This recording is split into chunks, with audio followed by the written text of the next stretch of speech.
대가 공동체 친구들 안녕하세요. 지난 한 주 잘 보냈나요? 목사님도 잘 보냈어요. 우리 예배하기 위해 모였으니까 찬양으로 예배를 시작하도록 할게요.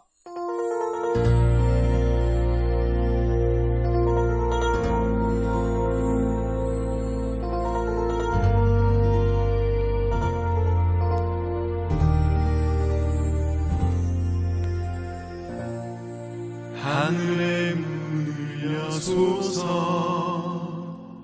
이곳을 주목하소서 주를 향한 노래가 꺼지지 않으니 하늘을 열고 보소서 이곳에 임재하소서 주님을 기다립니다. 기도의 향기가 하늘에 닿으니 주여 임재하여 주소서. 이곳에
채워주소서.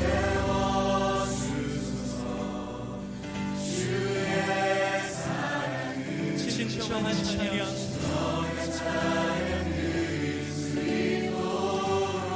주께 가까이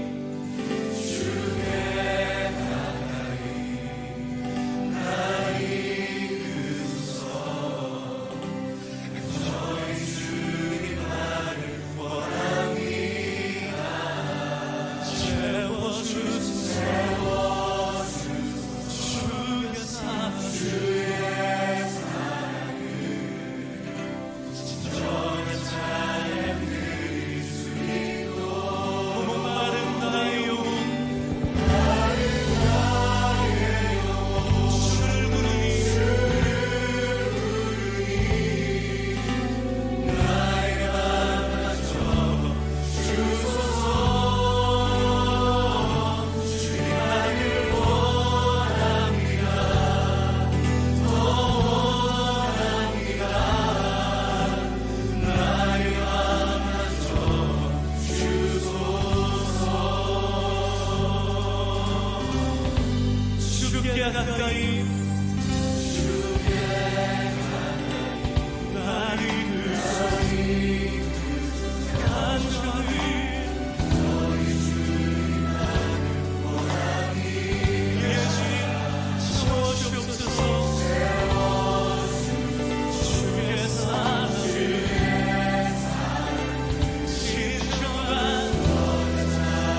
우리에게 주신 말씀은 사무엘상 17장 43절에서 51절의 말씀이에요.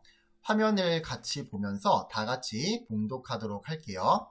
블레셋 사람이 다윗에게 이르되 내가 나를 개로 여기고 막대기를 가지고 내게 나와왔느냐 하고 그의 신들의 이름으로 다윗을 저주하고 그 블레셋 사람이 또 다윗에게 이르되 내게로 오라 내가 내 살을 공중의 새들과 들짐승에게 주리라 하는지라. 다윗이 블레셋 사람에게 이르되 너는 칼과 창과 단창으로 내게 나오거니와 나는 만군의 야훼의 이름 곧 내가 모욕하는 이스라엘 군대의 하나님의 이름으로 내게 나아가노라. 오늘 야훼께서 너를 내 손에 넘기시리니 내가 너를 쳐서 내 목을 베고 블레셋 군대의 시체를 오늘 공중의 새와 땅의 들짐승에게 주어 온 땅으로 이스라엘의 하나님이 계신 줄 알게 하겠고 또 야훼의 구원하심이 칼과 창에 있지 아니함을 이 무리에게 알게 하리라. 전쟁은 야훼께 속한 것인즉 그가 너희를 우리 손에 넘기시리라. 블레셋 사람이 일어나 다윗에게로 마주 가까이 올 때 다윗이 블레셋 사람을 향하여 빨리 달리며 손을 주머니에 넣어 돌을 가지고 물매로 던져 블레셋 사람의 이마를 치매 돌이 그의 이마에 박히니 땅에 엎드러지니라. 다윗이 이같이 물매와 돌로 블레셋 사람을 이기고 그를 쳐 죽였으나 자기 손에는 칼이 없었더라. 다윗이 달려가서 블레셋 사람을 밟고 그의 칼을 그 칼집에서 빼내어 그 칼로 그를 죽이고 그의 머리를 베니 블레셋 사람들이 자기 용사의 죽음을 보고 도망하는지라. 아멘. 친구들, 지난 한 주간 중심을 보시는 하나님을 기억하고 나의 마음을 다해 하나님을 사랑하며 살았나요? 우리의 마음의 중심을 보시는 하나님 앞에서 주님만 의지하는 마음으로 살아가길 바래요. 요즘 청소년들에게 인기 있는 직업인 유튜브 크리에이터가 되려면 무엇이 필요할까요? 유튜브 크리에이터도 뷰티, 개그, 게임 등 전문 분야가 있으니까 각 방면에 대한 전문 지식이 있어야 할 거예요. 또 콘텐츠 구성을 할 기획력이 있어야 할 거고요. 잘 표현할 수 있는 끼가 필요할 거예요. 또 보기 좋은 영상으로 만들 수 있는 편집 실력 등 다양한 능력이 필요할 거예요. 우리는 어떤 일을 할 때 가장 중요하다고 생각하는 점에 집중해서 그 일을 진행하기 마련이에요. 가장 중요한 그것이 성공으로 이끈다고 생각하기 때문이에요. 그렇다면 우리 인생에 있어서 가장 중요한 것은 무엇일까요? 개인의 능력? 사람을 이끄는 리더십? 무엇보다 재산? 사람들이 좋아할 만한 외모? 또 어떤 친구들이 대답하듯이 하나님만을 믿는 신앙일까요? 오늘 설교 본문은 전쟁의 상황을 기록하고 있어요. 본문에 나오는 전쟁이 우리의 인생이라면 우리는 무엇을 의지해야 승리할 수 있을까요? 본문에 등장하는 인물들을 중심으로 함께 생각해보면 좋을 것 같아요. 앞서 말했듯이 사무엘상 17장은 블레셋과 이스라엘의 전쟁에 관한 내용이에요. 우리가 함께 읽은 본문은 블레셋과 이스라엘의 전쟁 중 다윗과 골리앗이 싸우는 장면이에요. 블레셋과 이스라엘의 전쟁을 기록한 사무엘상 17장에는 중요한 인물이 몇 명 나와요. 이 등장 인물들이 무엇을 의지하고 있는지, 전쟁에서 이기기 위해서 무엇을 가장 중요하게 생각하고 전쟁에서 이기기 위해 무엇을 의지하고 있는지 한번 살펴보도록 해요. 첫 번째 등장인물은 블레셋의 군사들이에요. 블레셋 군사들은 이스라엘과의 전쟁을 하기 위해 에베스 담밈에 진을 쳤어요. 블레셋 군사들은 전쟁에서 승리하기 위해 무엇을 의지하며 전쟁을 하고 있었을까요? 사무엘상 17장 4절을 함께 읽어봐요.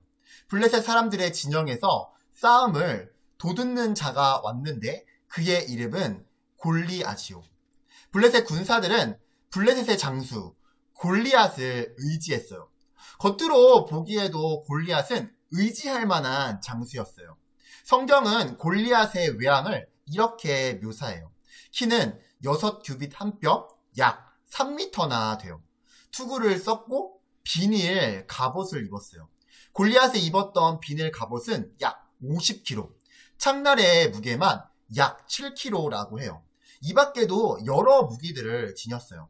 당시 전쟁의 방식은 양쪽 나라에서 가장 센 장수가 나와서 1대1 대결을 벌였어요. 그 대결에서 승리한 나라가 그 전쟁에서 승리하는 것이에요. 그렇다면 어떤 사람을 1대1로 싸울 때 대표로 내보낼까요? 당연히 힘이 세고 싸움을 잘하는 사람을 내보내야 할 거예요. 골리앗은 그러기에 충분한 사람이었어요. 블레셋의 대표로 나온 골리앗은 이스라엘 진영을 향해 외쳤어요. 그가 서서 이스라엘 군대를 향하여 외쳐 이르되 너희가 어찌하여 나와서 전열을 벌였느냐? 나는 블레셋 사람이 아니며 너희는 사울의 신복이 아니냐? 너희는 한 사람을 택하여 내게로 내려보내라. 그가 나와 싸워서 나를 죽이면 우리가 너희의 종이 되겠고 만일 내가 이겨 그를 죽이면 너희가 우리의 종이 되어 우리를 섬길 것이니라. 사무엘상 17장에 등장하는 두 번째 등장인물은 이스라엘 군사들이에요. 그들은 무엇을 의지하며 전쟁하고 있었을까요? 사무엘상 17장 11절을 함께 읽어볼까요? 사울과 온 이스라엘이 블레셋 사람의 이 말을 듣고 놀라 크게 두려워하니라. 이스라엘 군사들은 골리앗의 말을 듣고 놀랐으며 크게 두려워했다고 성경은 기록하고 있어요. 24절을 보면 이스라엘 군사들이 골리앗을 보고 심히 두려워하여 도망했다고도 기록하고 있어요. 이스라엘 군사들의 이런 반응을 보면 그들이 무엇을 의지했는지 알 수 있어요. 친구들도 마찬가지 아닌가요? 사람은 누구나 자기보다 더 나은 실력을 가진 사람 앞에서 작아지기 마련이에요. 운동 경기를 한다고 해도 상대팀이 막강하면 이기기 어렵겠다고 생각해요. 이스라엘 군사들도 블레셋 군사들과 마찬가지로 1대1 대결에서 승리할 외적인 능력을 의지하면서 전쟁에 임하고 있었어요. 그렇기 때문에 외적 능력이 뛰어나 보이는 골리앗이 나타났을 때 놀랍고 두려워하고 도망칠 수밖에 없었어요. 블레셋과 이스라엘의 전쟁에 등장하는 세 번째 인물이 있어요. 그는 전쟁터에 있어서는 안 될 인물이었지만 전장에 나가게 되었어요. 바로 다윗이에요. 형제들 중 막내인 다윗은 아직 나이가 어렸기 때문에 전쟁에 나갈 수 없었고 집에 남아 형들의 일을 대신하던 중 형들의 안부를 확인하기 위해서 전쟁터에 오게 되었어요. 전쟁터에 온 다윗은 블레셋 장수 골리앗이 외치는 소리를 들었어요. 골리앗은 그날도 선봉으로 나와서 이스라엘 군대를 향해 소리쳤어요. 다윗은 골리앗이 외치는 소리를 듣고 화나기 시작했어요. 다윗은 26절 같이 말했어요. 다윗이 곁에 서 있는 사람들에게 말하여 이르되 이 블레셋 사람을 죽여 이스라엘의 치욕을 제거하는 사람에게는 어떠한 대우를 하겠느냐? 이 할례받지 않은 블레셋 사람이 누구이기에 살아계시는 하나님의 군대를 모욕하겠느냐? 다윗은 하나님의 군대인 이스라엘을 모욕하는 골리앗을 그냥 두고 볼 수 없었어요. 다윗은 본인이 나가 골리앗과 싸우겠다고 말했어요. 다윗은 어떤 마음으로 1대1 대결에 나가겠다고 했을까요? 다윗은 무엇을 의지하여 골리앗과의 대결에 나간다고 했을까요? 다윗이 골리앗과의 1대1 대결에 나가겠다고 하자 이스라엘 왕 사울은 다윗을 불렀어요. 그리고 다윗에게 자신의 무기를 내줘요. 그러나 다윗은 아직 어린 소년이었기 때문에 사울의 갑옷이 맞을 리가 없었죠. 사울이 칼도 주었지만 다윗은 칼도 익숙하지가 않았어요. 다윗은 자기가 익숙하게 사용했던 무기들을 챙겼어요. 시냇가에서 돌 5개를 가지고 골리앗과의 1대1 대결을 하러 나갔어요. 그렇다면 다윗은 물맷돌을 의지했던 것일까요? 갑옷과 칼보다 물맷돌이 더 강력한 무기라고 생각했던 것일까요? 그렇지는 않아요. 다윗이 의지했던 것은 따로 있었어요. 사무엘상 17장 45절을 함께 읽어볼게요. 다윗이 블레셋 사람에게 이르되 너는 칼과 창과 단창으로 내게 나와오거니와 나는 만군의 야훼 이름 곧 내가 모욕하는 이스라엘 군대 하나님의 이름으로 내게 나아가노라. 친구들, 우리가 방금 읽은 45절에 다윗이 무엇을 의지하고 있는지 분명히 나와요. 다윗은 무엇을 의지했을까요? 다윗은 갑옷과 칼을 거절하고 물맷돌만을 들고 골리앗과 싸우러 나가면서 무엇을 의지하고 있을까요? 바로 야훼의 이름이에요. 다윗은 분명히 알고 있었어요. 사무엘상 17장 45절도 함께 읽어볼게요. 또 야훼의 구원하심이 칼과 창에 있지 아니함을 이 무리에게 알게 하리라. 전쟁은 야훼께 속한 것인즉 그가 너희를 우리 손에 넘기시리라. 다윗은 분명히 알고 있었어요. 전쟁에서 승리하기 위해 가장 중요한 것은 무엇인지, 무엇을 의지해야 하는지 분명히 알고 있었어요. 야훼 하나님을 의지하는 것이야말로 전쟁에서 승리할 수 있는 유일한 방법이었어요. 그래서 다윗은 칼과 창이 아닌 야훼의 이름으로 골리앗과 싸우러 나갔고, 골리앗 앞에 서서도 야훼 하나님께서 승리를 주실 것이라고 확신했어요. 사랑하는 친구들, 다윗의 이 마음을 함께 배우길 원해요. 다윗은 눈에 보이는 외적인 능력을 의지하지 않았어요. 다윗은 전쟁이 야훼께 속한 것임을 알았고 야훼의 이름을 의지하여 골리앗과 싸웠어요. 요즘은 스펙의 시대라고 해요. 성공하기 위해서는 다른 사람보다 뛰어난 능력이 있어야 한다고 생각하는 그런 시대예요. 사실 요즘만이 아니라 과거에도 그랬고 미래에도 그럴 거예요. 하지만 우리는 기억해야 해요. 어떤 능력이 나를 지키고 성공시켜주는 것이 아니에요. 야훼 하나님을 의지할 때 하나님께서 일하신다는 것을 우리는 기억해야 해요. 시편 84편 12절의 말씀이 다윗의 마음을 잘 보여주고 우리가 어떤 마음을 가져야 하는지 잘 보여줘요. 함께 읽고 설교를 마치도록 할게요. 만군의 야훼여, 주께 의지하는 자는 복이 있나이다. 아멘. 이 시간 오늘 주신 말씀을 가지고 함께 기도하기를 원하는데요. 화면에 보이는 세 가지 기도의 제목을 가지고 함께 통성으로 기도하겠습니다. 기도합니다.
마음의 중심을 보시는 하나님 아버지, 한 주간 지키시고 보호하시고 인도해 주시니 감사합니다. 한 주간 생활 속에서 우리가 어떤 생각을 했고 중심에 놓았던 것은 무엇이었는지 돌아봅니다. 우리 마음 중심을 하나님께 드리지 못하고 하나님을 온전히 모시지 못했음을 고백합니다. 부족함을 용서해 주시고 하나님을 다시 우리 삶의 중심으로 두게 인도하여 주옵소서. 우리를 향한 하나님의 놀라운 계획을 믿습니다. 우리 친구들의 인생 가운데 하나님의 놀라운 계획이 무엇인지 알려주시고 모두가 하나님의 뜻 가운데 하나님이 기뻐하시는 삶을 살아갈 수 있도록 인도하여 주옵소서. 하나님 안에서 꿈과 비전을 발견하고 하나님을 의지하며 날마다 나아가게 하옵소서. 예수님의 이름으로 기도합니다. 아멘. 주기도문으로 예배를 마치겠습니다. 하늘에 계신 우리 아버지여, 이름이 거룩히 여김을 받으시오며 나라가 임하시오며 뜻이 하늘에서 이루어진 것 같이 땅에서도 이루어지이다. 오늘 우리에게 일용할 양식을 주시옵고 우리가 우리에게 죄 지은 자를 사하여 준 것 같이 우리 죄를 사하여 주시옵고 우리를 시험에 들게 하지 마시옵고 다만 악에서 구하시옵소서. 나라와 권세와 영광이 아버지께 영원히 있사옵나이다. 아멘. 광고 시간입니다. 계속 개별 만남 스케줄을 잡고 있어요. 우리 친구들이 대부분 학원을 다니고 있어서 잡는 것이 쉽지는 않지만 우리 친구들을 빨리 다 만나보고 싶네요. 혹시 빨리 만나고 싶은 친구들은 먼저 연락해도 좋을 것 같아요.